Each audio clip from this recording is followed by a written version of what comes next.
de coquilles d'œufs brisées.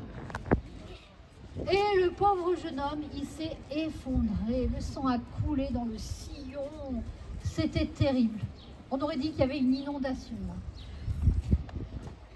Bon, c'est triste, hein, mais d'un autre côté, il ne faut pas faire cette tête, parce que, vous savez, du sang de jeune homme comme ça, c'est très fertilisant, c'était de bonne augure pour la ville de Romulus, c'était très fertilisant. Et puis, non seulement ça, mais Romulus, en tuant son frère, il s'était vraiment comporté en héros. Ah bah oui, le gars qui ne lâche rien, quoi. Prêt à tuer père, mère, frère, à mentir, à trahir s'il fallait, pour avoir le pouvoir. Ça aussi, c'est très politique. Hein. Pouvoir, aucune ressemblance avec des personnages existants, surtout pas. Voilà. Et alors après, bah, qu'est-ce qui s'est passé ? Et bien ce pauvre Rémus, il a fallu l'enterrer. Il était quand même triste, Romulus. Il a dit on va l'enterrer sur son Aventin chéri. Donc il l'a enterré sur l'Aventin. Et après, ben, il a continué à tracer sa ville. Ah oui, ce qu'il a voulu faire, c'est qu'il a dit il va bien falloir la peupler, sa ville. Alors il avait des compagnons avec lui, tous ceux qui avaient fui à Mulus, etc.,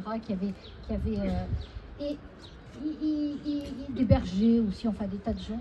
Mais il lui fallait plus de monde.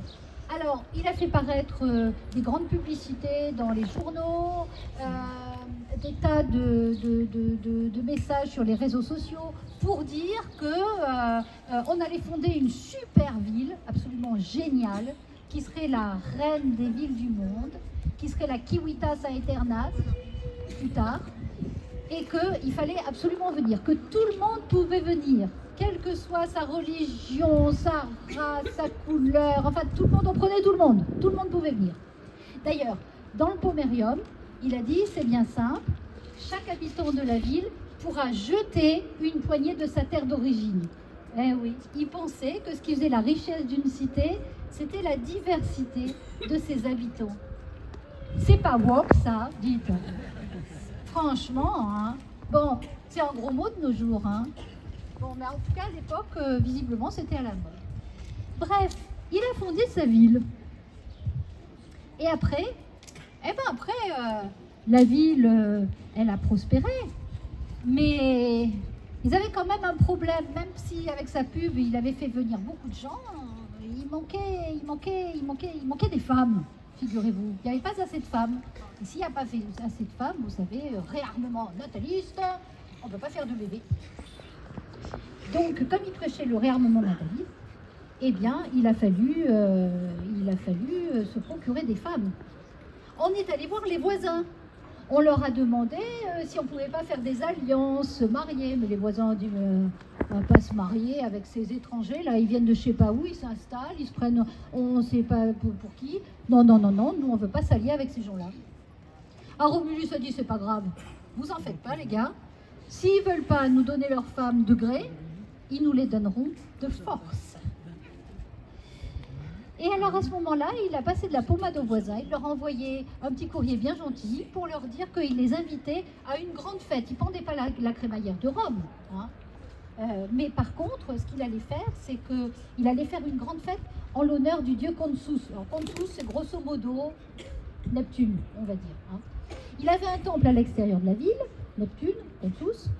Et alors là, on allait organiser une grande fête avec une course autour du temple. Alors on ferait plusieurs fois le tour du temple, à dos de cheval, à dos de mulet, enfin ce qu'on voulait. L'essentiel c'était de participer. Et tous les Sabins et tous les autres, enfin tous les Sabins surtout, c'était les Sabins qui étaient visés. Ils sont venus, ils étaient invités à la fête. Alors les autres, ils se sont dit, oh bah finalement ils sont sympas ces Romains, ils font la fête, on va y aller. Ils y sont allés. On avait fait un coin pour les femmes, un endroit qui était plus sympa, vous voyez, avec des places assises, à l'ombre, enfin, etc. Pour bien les dorloter, ouais, je pense. Et tous les gars de Rome étaient au courant que dès qu'ils verraient leur chef se lever et faire un ample mouvement, comme ça, un ample geste avec son manteau pourpre, il fallait se précipiter sur les Sabines. Effectivement, au deuxième tour de course, là autour du temple, mon Romulus s'est levé, il a fait son grand geste, et les Romains se sont précipités sur les Sabines. Alors ça a crié, du coup, ils les ont kidnappés. Évidemment, les maris, les frères, les pères, ils se sont affolés, ils se demandaient ce qui se passait. Eux, ils venaient à la fête et voilà qu'on leur piquait leurs femmes. Bon, alors ils ont essayé de se défendre sur le coup, mais ils n'étaient pas venus avec des armes, ils n'étaient pas assez nombreux, ils ne s'attendaient pas à ça. Donc, ils ont jugé bon c'était mieux pour eux de se replier et d'envoyer une délégation. La diplomatie, c'est toujours mieux, vous savez. Seulement Romulus a dit niet, on ne les rendra pas. Alors, il a eu une idée. Le chef des Sabins, c'était Titus Statius. Il a dit, je sais ce qu'on va faire. Ce qu'on va faire, tout simplement, nos femmes, on les récupérera par la ruse. Alors, pour les récupérer par la ruse, figurez-vous qu'ils connaissaient la fille du chef de la citadelle de Rome. Elle s'appelait Tarpeia. Et c'était une Vestale. Et cette Vestale, elle était cupide, mais alors d'une cupidité, elle adorait l'or, l'argent, les bijoux, etc. Donc il l'a convoquée et il lui a demandé, en grand secret, et il lui a demandé si elle pouvait trahir un petit peu Rome, et qu'en échange, il lui donnerait tout ce qu'elle voulait, de l'or, de l'argent. Alors elle a dit d'accord, vous allez rentrer dans la citadelle ce soir, mais moi je veux que chaque soldat qui rentrera me donne simplement ce qu'il a à son poignet gauche. Et vous savez ce qu'ils portaient, les Sabins au poignet gauche? Ils portaient des bracelets avec des pierres précieuses, tout ça, enfin des choses bien lourdes. Alors, Titus Statius, il a dit ok, d'accord, on te donnera ça. Elle les a fait, à la nuit tombée, rentrer dans la citadelle.